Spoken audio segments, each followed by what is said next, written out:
ایسے ہی لوگ کامیاب ہونے والے ہیں۔ وَمِنَ النَّاسِ مَن يَشْتَرِي لَهْوَ الْحَدِيثِ، اور لوگوں میں سے وہ بھی ہے کہ جو باتوں کا کھیل خریدتا ہے، یعنی باتوں کے ذریعے سے غافل کرنے والی چیزیں خریدتا ہے۔ اشارہ ہے نضر بن حارث کی طرف، جب اس نے دیکھا کہ محمد کی محفل میں نوجوان بہت کثرت سے جاتے ہیں تو اس نے کہا کہ انہیں کو متبادل دینا چاہیے۔ تو وہ جب تجارت کے لیے شام کی طرف گیا تو پھر وہاں سے وہ کچھ ایسی لونڈیاں لے کر آیا جو بہت اچھا رقص کرتی تھی، اچھا گانا گاتی تھی، اور کچھ کہانیاں لے آیا جو ہے وہ رستم کی اور اسفندیار کی، اور وہ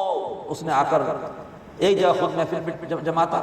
وہاں پر کہانیاں پڑھتا تاکہ نوجوان وہ کہانیاں سننے کے لیے آ جائیں، محمد کی طرف محفل میں نہ جائیں،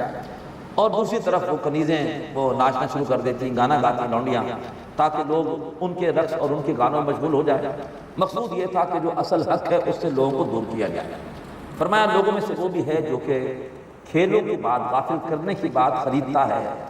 لِيُضِلَّ عَن سَبِيلِ اللَّهِ بِغَيْرِ عِلْمٍ، تاکہ اللہ تبارک و تعالیٰ کے راستے سے بغیر علم کے لوگوں کو گمراہ کرے، وَيَتَّخِذَهَا هُزُوًا، اور وہ اللہ تعالیٰ کے راستے کو مذاق سمجھتا ہے۔ أُولَٰئِكَ لَهُمْ عَذَابٌ مُّهِينٌ، ایسے بدبختوں کے لیے ذلت والا عذاب ہے۔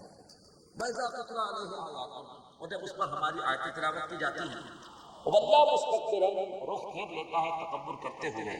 كَأَن لَّمْ يَسْمَعْهَا، جیسے کہ اس نے آیتوں کو سنا ہی نہیں، كَأَنَّ فِي أُذُنَيْهِ وَقْرًا، گویا کہ اس کے کانوں میں تو بوجھ پڑا ہوا ہے اور وہ ہماری آیتوں کو نہیں سن پا رہا۔ فَبَشِّرْهُ بِعَذَابٍ أَلِيمٍ، اے نبی اسے بشارت دیجئے، خوشخبری دیجئے دردناک عذاب کی۔ یہ روش نضر بن حارث کی تو تھی، یہ روش ہر زمانے میں رہتی ہے، لوگوں کو اصل حقائق سے ہٹانے کے لیے یا لوگوں کو اللہ تبارک و تعالیٰ کے دین سے غافل کرنے کے لیے دین کے دشمن وہ ہر دور میں کسی اور مشغلے میں، کسی اور تفریح میں لوگوں کو لگا دیتے ہیں۔ جتنا ہمارے ہاں زور ہے کھیلوں پر، خاص طور پر کرکٹ پر، پوری قوم جو ہے وہ اس کے جو ہے وہ جادو میں جو ہے وہ ایک دم سیر زدہ ہو جاتی ہے، ایک دم اسی میں کھو جاتی ہے، لگتا ہے کہ یہ بس ہمارے لیے یہ جو ہے وہ جینے بھرنے کا مسئلہ، ہندوستان کے ساتھ میچ ہو جائے تو نہ جانے کتنے بڑا مارکا ہے۔ اسی طریقے پر ڈراموں کو کتنی اہمیت ہمارے معاشرے میں دی گئی ہے، جو ہے وہ ہر میڈیا کے ہر ذریعے سے، ریڈیو آیا تو اس کے ذریعے سے ڈرامے، ٹی وی آیا تو اس کے ذریعے سے ڈرامے، اور اب تو اس کی بھرمار ہے، اور پھر گانوں کو، فحاشی کو، اداکاروں کو اتنی اہمیت، بڑی بڑی تصویریں ان کی چھپ رہی ہیں، ان کے انٹرویوز آ رہے ہیں، ان میراثیوں کے، ان فنکاروں کے، وہاں لونڈیاں تھیں اور یہاں وہ گلوکارائیں ہیں اور فنکارائیں ہیں، اور جو ہے وہ ان کے انٹرویوز تاکہ جو ہے وہ لوگوں کے آئیڈیل یہ بن جائے، ان کو اسٹار کہا جاتا ہے، یہ کرکٹ اسٹار ہے، یہ فلم اسٹار ہے۔ اللہ کے رسول نے کہا میرے صحابہ ستارے ہیں، جو ان کی پیروی کرے گا ہدایت پا جائے گا۔ ان بدبختوں نے، ان میراثیوں کو، لفنگوں کو ان کو بنا دیا اسٹار، یہ اسٹار، یہ تمہارے آئیڈیل ہونے چاہیے۔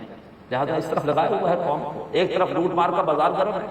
ایک طرف امریکہ کی غلامی جاری ہے، اور توجہات کو ہٹانے کے لیے جو ہے وہ دوسرے ایشوز کی طرف بعض اوقات کو ایسا بیان دے دیا جائے گا، کوئی ایسا ایشو کھڑا کر دیا جائے گا، سب اس میں کھو جائیں گے۔ مقصود کیا ہوتا ہے کہ اصل لوٹ مار، اصل استحصال، اصل ظلم، اس سے توجہ کو ہٹایا جائے۔ دنیا بھر میں مسلمانوں پر کتنا ظلم و ستم ہو رہا ہے، ابھی برما میں کتنی بربریت چلی ہے، لیکن اس کی طرف میڈیا کی توجہ نہیں ہوگی،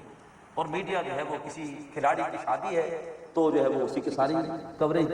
دے رہا ہے، کوئی میراثی مر گیا ہے تو سارے کی ساری کوریج اس کی ہو رہی ہے، اور جو بڑے بڑے ظلم دنیا میں ہو رہے ہیں وہ نظروں سے چھپائے جاتے ہیں کہ اگر وہ جرائم سامنے آ جائیں تو ہمارے دل اس کی وجہ سے جو ہے وہ ان پہ دقت آ رہی ہے۔ تو پھر جو اس وقت بڑی بڑی ملٹی نیشنل کمپنیاں ہیں کہ جو اپنے پروڈکٹ کے اشتہارات دیتی ہیں میڈیا پر، وہ پروڈکٹ کون خریدے گا، اس طرف کون جائے گا؟ تو لہٰذا انسان کو بہلا کر، پھسلا کر خوش رکھنے کی کوشش کی جاتی ہے۔ اصل ظلم کو، استحصال کو،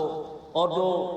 خون ریزی کی ہے امریکہ نے دنیا بھر میں مسلمانوں کی، وہ دنیا کی نگاہوں سے چھپاؤ، انہیں خوش رکھو، انہیں غافل رکھو، یہ اسی میں کھوئے رہیں، اور اس کے بعد اشتہارات کے ذریعے سے یہ جو ہے وہ ان منڈیوں کے اندر اپنے مصنوعات کو فروخت کرتے رہو، ورنہ اگر لوگ غم کا شکار ہو گئے، لوگ کسی اچھے کام کی فکر میں لگ گئے تو پھر ان کی مصنوعات کی طرف کون دیکھے گا؟ لوگ تو پھر اپنے وسائل جو ہے وہ ان مظلوموں کی مدد کے لیے لگائیں گے۔ تو بڑا ہماگیر طریقہ ہے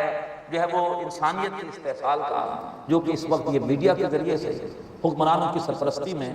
اور جو عالمی مالیاتی استعمار اس کی سرپرستی میں وہ جاری ہے۔ اللہ تبارک و تعالیٰ میں ان چیزوں کا فہم عطا فرمائے اور حقائق کو سمجھنے اور اس کے حوالے سے اپنے طرز عمل کو درست کرنے کی توفیق عطا فرمائے۔